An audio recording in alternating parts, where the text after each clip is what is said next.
আমার গৌস পাক সরকারে বাগদাদ রাদিয়াল্লাহু তাআলা অসংখ্য গুণ আল্লাহ দান করছে। তিনি গৌসুল আজম না, তিনি আগিয়াসুল আজম।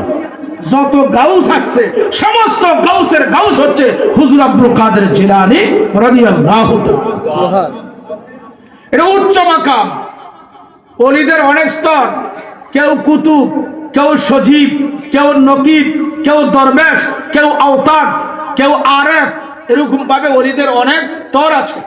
কেউ আবদাল, কেউ মুখতার। এখন একটা আল্লাহর বন্ধু ওলি যখন তার ক্লাস হয়, র্যাঙ্ক হয় আবদালের। কিসের র্যাঙ্ক? আর্মির মধ্যে র্যাঙ্ক আছে না? কেউ কর্নেল, কেউ ব্রিগেডিয়ার, কেউ এই আপনার জেনারেল, মেজর জেনারেল, লেফটেন্যান্ট, হয় কি হয় না? যার যার যোগ্যতা অনুযায়ী র্যাঙ্ক বাড়ে কি বাড়ে না? তো আল্লাহর ওলিদের মধ্যে অনেক র্যাঙ্ক আছে। তোর মধ্যে একটা র্যাঙ্ক হচ্ছে, একটা গুণ হচ্ছে আবদাল।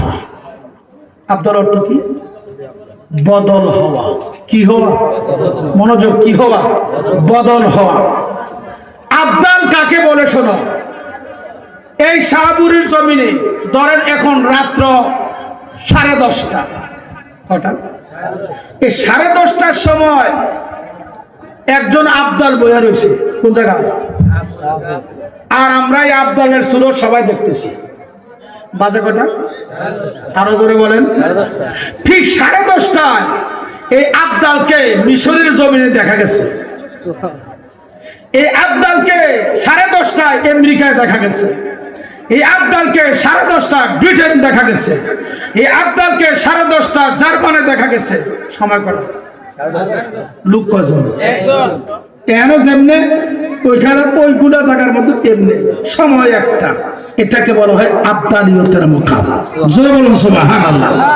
এটা কার কার কার? ওলিদের। এটা কোন স্তর? ওলিরা যখন আবদালের স্তরে যায়, একই দেহ নিয়া, একই সুরত নিয়া, একই সময়ে ভিন্ন জায়গায়, বিভিন্ন অবস্থায়, একই মুহূর্তে বিভিন্ন জায়গায় যে যাইতে পারে, আইতে পারে, বেলা হেজাব কোনো পর্দা থাকে না, তারে আবদাল বলা হয়। এখনো বুঝবেন না, একটু বুঝেন। আমার মনে সবক কমে গেছে। আসলে দেখছি যে পরবর্তী বক্তা আমার লেগে মনে হয় কাছে আপনারাও সমস্যা হইতে আছে, ঠিক না? আমি এই কথাগুলো শেষ করবো, খুব গভীর খেয়াল। এই জায়গায় আবদালের স্তর বয়ান করা হলো, প্র্যাকটিক্যাল দেখা লাগবে একটু। সুবহানাল্লাহ। আমার গৌসুল আজম আব্দুল কাদের জিলানী, যিনি বলছেন মান নাদা বি ইসমি ফি শিদ্দাতিন ফুরিজাত আনহু, আমার কোন ভক্ত যদি বিপদে পড়ে আমাকে ডাকে, আহ্বান করে, আমি গৌসে পাক ওই ভক্তের বিপদ উদ্ধার করি। সুবহানাল্লাহ বলে না কেন মিয়া? গভীর মনোযোগ। এই কথাগুলো আপনাদেরও স্মরণে আছে, আবারও স্মরণ করাই। একজন আবদালের স্তরে গেলে তার কি ক্ষমতা আর আমার নবীর কি ক্ষমতা হবে এটা বোঝানোর জন্য। একদা রমজান মাসে হুজুর গৌসে পাকের ভক্তরা আসলো, এসে বললেন হুজুর আমার বাড়িতে ইফতার করবেন। হুজুর কবুল করলেন। তিনি বললেন আমার বাড়িতে, কবুল করলেন। তিনি বললেন আমার বাড়িতে, কবুল করতে করতে 70 জনের দাওয়াত কবুল করলেন। কয়জনের? বলেন তো ইফতারের টাইম কয়টা? কয়টা? এখন এক ভক্ত চিন্তা করে, হুজুর তো আমারটাও কবুল করলো, তারটাও কবুল করলো, আমরা মনে সান্ত্বনা দিছি, সবার বাড়িতে তো হুজুর যাবে না, হয়তো একজনের বাড়িতে। এই চিন্তা করে হের বাড়িতে না যাইলো আমার বাড়িতে আইব, আমার বাড়িতে না যাইলো ওনার বাড়িতে যাইব, সবাইকে ইফতারের ব্যবস্থা হাজির। জোরে বলুন সুবহানাল্লাহ। হুজুর গৌসে পাক সরকারে বাগদাদ তিনি একই মুহূর্তে 70 জায়গায় গেলেন, যাইয়া তিনি নিজে ইফতার করলেন। কয়জন? সময় করা কয় জায়গায় ইফতার? 70 জায়গায়। ইফতার সমাপ্ত হলো, আজান হলো মাগরিবের।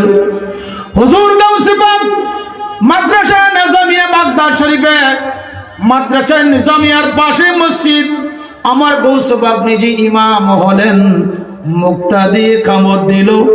যাদের বাড়িতে ইফতার করেছিল এরা দৌড়াইয়া দৌড়াইয়া আসিয়া মসজিদে হাজির। হুজুর গাউসে পাকের পিছনে সমস্ত মুসল্লিরা জামাতে নামাজ শেষ করলেন।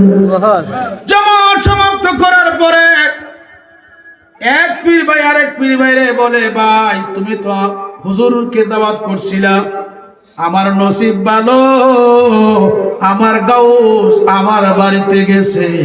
ওই ভাই ডাক দিয়া বলে, ভাই এত বড় মিথ্যা কথা কইস না, হুজুর আমার বাড়িতে ইফতার করেছে। আরেকজন বলে, সাবধান, তোরা দুইজনে চুপ কথা বলছিস, হুজুর আমার বাড়িতে ইফতার করেছে। এখন মসজিদের পরিস্থিতিটা বুঝতে পারেন। আল্লাহু আকবার বলেন না? সবাই বলতেছে আমার বাড়িতে, সবাই বলতেছে আমার বাড়িতে হুজুর দেখতেছে, ঝগড়া এখানে হইতে পারে। আমার গৌসে পাক বলেন, বাবারা তোমরা থামো, কি নিয়ে এমন অবস্থা করে? হুজুর আপনি তো আমার বাড়িতে ইফতার করছেন। হ্যাঁ, আর হুজুর আপনি আমার বাড়িতে করছেন। হ্যাঁ, সুবহানাল্লাহ। এখন সবাই চিন্তিত, গৌসে পাক প্রমাণ তো রাখতে হবে, দিতে হবে, দেখাইতে হবে। আমার গৌসে পাক বলেন, তোমরা থামো, উনজুর ইলা হাযিহি শাজারা, এই যে গাছটা দেখা যায়, বৃক্ষটা দেখা যায়, এটার দিকে সবার দৃষ্টিটা তাকাও। সুবহানাল্লাহ বলে না কেন? হুজুর বলেন এই বৃক্ষের দিকে তাকাও, সবার নজর বৃক্ষের দিকে।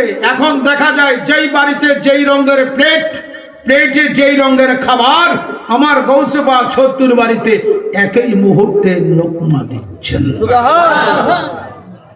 সকলকে অন্য মুসল্লিরাও দেখলেন ৭০ বাড়িতে হুজুর গাউসে পাক ইফতার দিচ্ছেন। সমস্ত ভক্তরা চিন্তিত হয়ে গেলেন, কার পিছনে ইক্তেদা করি, কার গোলামিতে আছি, যিনি একই মুহূর্তে এক সময়ে ৭০ বাড়িতে ইফতার করতে পারে, তিনি আর অন্য কেউ না, তিনি সাধারণ না। আল্লাহ অবশ্যই আমাদের জন্য আল্লাহর দপ্তর থেকে নিয়ামত পাঠিয়েছে। সুবহানাল্লাহ। সবাই স্তম্ভিত। হুজুর বলেন, এত তোমরা আশ্চর্যবিত হয়েও না, এটা আমার একটা সাধারণ ক্লাস। আল্লাহু আকবার বললেন না? ও আমার ভক্তরা শোনো, আল্লাহর কোন মাহবুব বান্দা যখন আবদালিয়তের তবকায় যায়, র‍্যাঙ্ক তো যখন তার আবদাল হয়, সে এক সুরতে একই মুহূর্তে যেথায় ইচ্ছা সেথায় প্রমাণ করতে সক্ষম, এতে কোনো অসুবিধা হয় না। ও গাউসে পাক সরকারে মুগদাদ, আপনার নুরানি কদমে আমি গোলামের ভক্তি আরজ। একজন আবদাল যদি এটা পারলো, একজন আবদালের যদি এই ক্ষমতা হলো, আবদাল বানাইলো কেনায়, আবদাল হইল কার দ্বারা? হুজুর গাউসে পাক বলেন, ও আমার গোলাম তুই শোন, আবদাল হইতে পারে না আমার নবীর ফায়াত ছাড়া। আমার নবী পাকের ফয়েজের দাম যদি এক মুহূর্তে ৭০ জায়গায় আবদাল হইয়া ইফতার করতে পারে, যিনি ফয়েজ দাতা রাহমাতুল লিল আলামিন ১ লক্ষ না কোটি কোটি জায়গায় যদি একই মুহূর্তে মন করে নকরে বলে হাজার রাসূল মান হাজার রাসূল, তিনি কে চিনো কি চিনো না, একই মুহূর্তে কোটি কোটি বিলিয়ন বিলিয়ন জায়গায় আবদাল যে বানায়, তিনি যাইতে সক্ষম কি না? আরো জোরে বলুন, সক্ষম কি না? এর মধ্যে সন্দেহ আছে? বলেন বলেন।